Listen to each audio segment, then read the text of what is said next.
I've been waiting all day for this interview.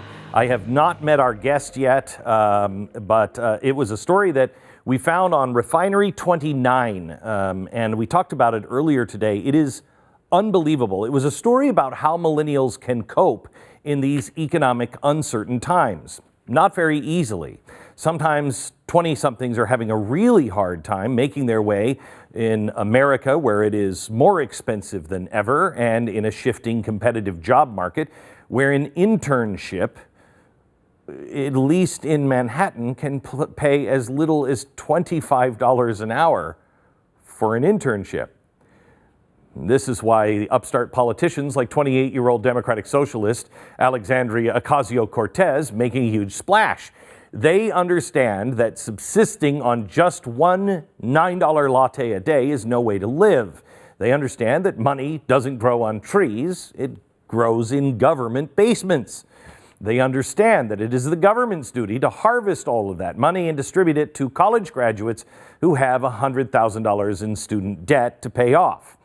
If you think you had it bad in your day trying to get your way through college, imagine the indentured servitude to pay off your college tuition now.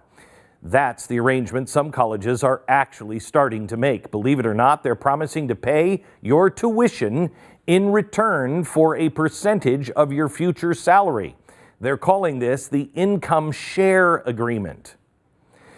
Now, I have to tell you, until I read this thing from Refinery, I do believe a lot of millennials have a tough road to hoe because the future is uncertain, jobs are scarce, they're not being taught anything useful really in school, except how to protest and how nothing really matters. I don't know how they're doing it.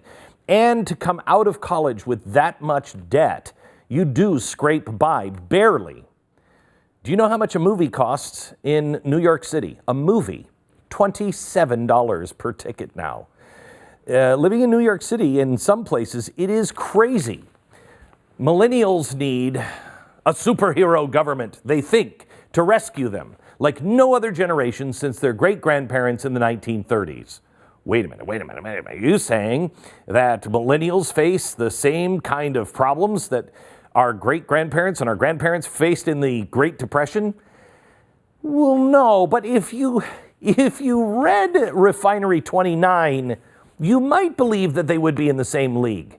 I mean, the millennial hardships that I read about today, my great-grandmother and my grandmother never imagined having to deal with, like, settling for, a non-fair trade coffee, or, not being able to afford your Uber ride to your favorite quinoa smoothie place, or the humiliation of having to bring a sack lunch to work. Bread lines? Oh, no, they don't hold a candle to those, things like trying to find an outlet to charge your phone in a Starbucks on a weekday afternoon. That's don't get me even started on Wi-Fi. Democratic socialists like to talk about universal basic income, and that's a start, I would suppose. But if you're getting your news from some of these perspectives now for millennials, what you really need is UTI, a basic universal thriving income. How can you thrive if you can't afford your spin class fee? And the nickel and diming that millennials face for every single convenience is truly an outrage. It used to be that you could get all the TV channels you wanted in one overpriced cable or satellite package. But now if you want to cut the cord, you have to have a subscription to Netflix, Hulu, Amazon Prime, The Blaze, and a dozen other apps just to get your shows. It's barbaric.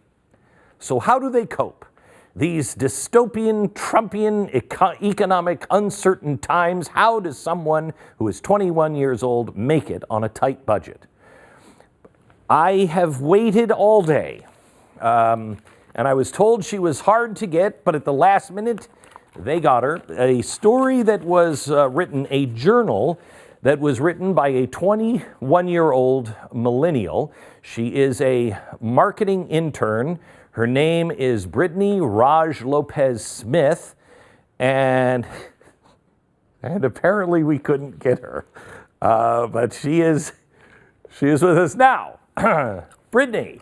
Oh, is it like time now? It is your time. I know your schedule is is jam-packed, and I appreciate you spending time with us. Yeah, like Tuesdays are usually like a tight turnaround for me because I only have like 2 hours between when I leave for my internship and when kickboxing class starts up. And then it's like, where do I track down my gluten-free snack before my workout? Right. Now, I thought we were going to have a real conversation about how it's not easy to be a millennial, but It's not easy. It's not easy. No. Yeah. Take us through, if you can, your typical day, the one I read about in Refinery 21. I mean, I assume you get up before dawn. Hello? Hold on. The hair is kind of caught.